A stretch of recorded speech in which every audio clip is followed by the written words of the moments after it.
Hello, we are here today in White Box. We're going to have an interview with Sade Kahra about her exhibition, Wear Your Fear. So, Sade, what can you tell about this exhibition? Well, this exhibition is artworks made from textile, where I have used bio-visualizations printed on the textiles, and it was produced in cooperation with Bioimaging Turku in 2018, and now it's nice to have it here in Campus Allegro in White Box in Jakobstad. What do you want to do with your work? Like, do you have anything to say, to express? Yeah, the basic idea came to me it kind of started, art processes are always in stages. It doesn't come to you one night, or sometimes it does, but rarely.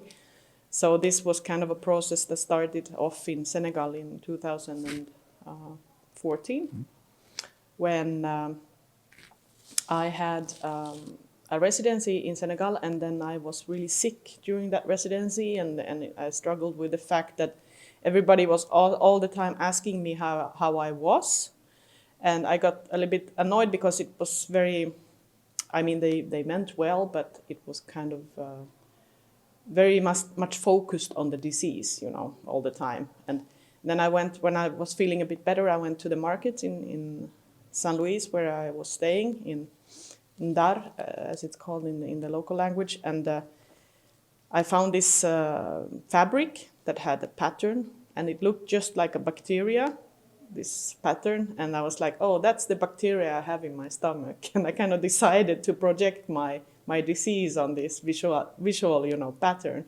and then I made a dress from this fabric, and when I come back to Finland, everybody asked me how did the trip go.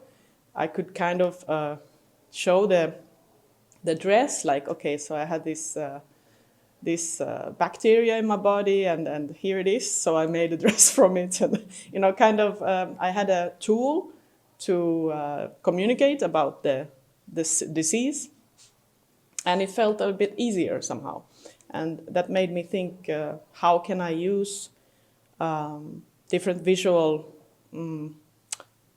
material, or how do we in general use visual material to relate to our body and what's happening inside our body.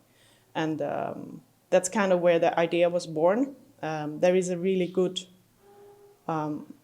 unit for research about cancer in Turku, where I was staying at the moment, or living, Turku Bioimaging, and they have done some art cooperations earlier in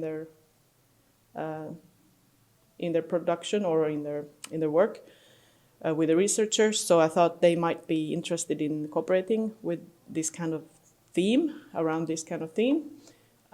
So I had this idea to take the bio-visualization they are producing in the unit of the research unit and print that visualizations on fabric and make dresses from it. And so that's pretty much the background to the idea of Wear Your Fear.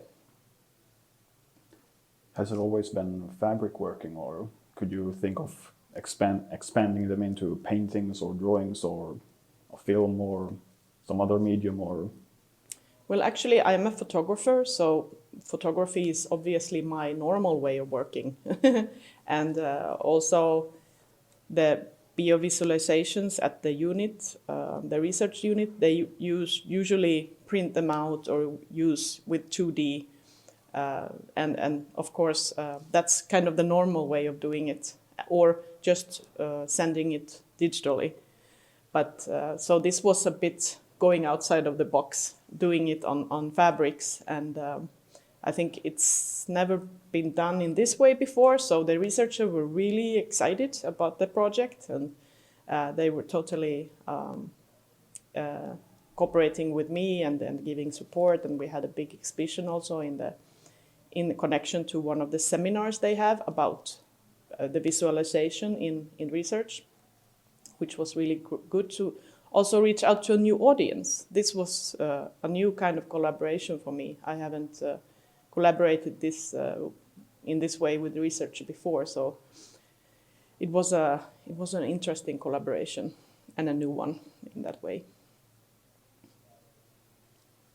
Have you thought about incorporating some other diseases other than cancer, like, well, to be for the times like Corona right now? Yeah. Could you think about making a Corona? Yeah, there's so much. Yeah, there's so much you could do with this idea. I think that this originally I had the idea to make different diseases. You know, this where your fear is a kind of a general name for the works, but I specify this part of the project as cancer collection. So I was thinking like we could have flu collection or corona collection, or it could have like kind of different collections for each disease. But yeah, it's been a little bit of a time issue and also a financial issue that, but hopefully it will have a continuance. And actually a lot of people have been asking me if I sell these work for, you know, as a fashion kind of concept. That's also an interesting idea. But then I would have to collaborate with the industry in one way or another, or some company for producing them. Now I have made them myself by hand, so they are totally unique with blood, sweat and tears from the artist kind of work. But you could see them, or do you wish them to become more mainstream, see them in H&M or other stores? Or well, H&M is maybe not my first idea. I think they don't have the guts for that, but maybe, you never know. I'm more thinking like a smaller business that would be more interesting in a fashion artsy way. You know, like I have some friends actually who are designers. That could be kind of a really interesting collaboration to make a small series. You know, like not like a big industry. On the other hand, if it's a big industry, then it's all about negotiations. What terms you're involved in it. I'm not willing to sell the whole concept out, but.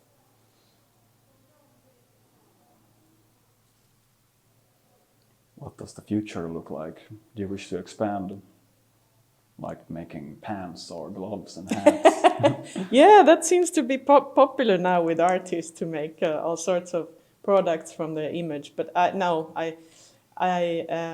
want to keep this concept. I want to stay true to my concept and true to the idea, the original idea, with the act of kind of taking charge over the visual symbols of diseases and our body. It's not only about diseases, but it's our body in general, like how is our body visualized and how do we perceive our body when we see those images, you know, like they are quite abstract mostly, and we are just told that, okay, this is your body from inside, and that kind of interests me a lot, that how does it affect us when we see those images and how do we relate to them. But also, of course, how we can use them to somehow strengthen our relation to our body also, like, okay, it can be used somehow as an act or tool, and that's why the act with this textile works is so important to me. The act of dressing them on, you know, like you're kind of dressing on cancer, and you're like taking charge of the scientific material that are imposed on us. You're kind of taking it back to your body and taking charge of it somehow. So that's kind of the core idea of it, and I wouldn't like to go too far from it, you know, starting to just conceptualizing all sorts of things around it, but we'll see. Also, an important part of the works is the text, which is on the ribbon, and it states the researcher who actually made these images, and also the researcher, him or herself, has explained what the research is about, connected to these images. So in this case, it's a cancer, obviously, and it's actually quite like a research language, so I don't even understand everything that's written here, but research obviously can understand it. Yeah, so I have also changed the color of some of the images, because normally you see these kind of images on black background, but actually the colors are not realistic. They are put on especially by the researchers to take out some specific detail in the pattern. So mostly they actually just expose, or how do you say, register patterns in different ways, or events in cells and so on. And then they kind of color them to make something specific visible. So it's not really, you don't have to be thinking about the original in that sense. It's always changing the colors. So I took the freedom of changing the colors so it fits my project, and I really wanted the white base, because that takes it away from the traditional scientific imagery, and it also makes it work on these robes a little bit better. So they become like kind of clean and fresh and light. So that was my idea. Well, thank you for this interview. Yeah, thank you, and welcome to my exhibition.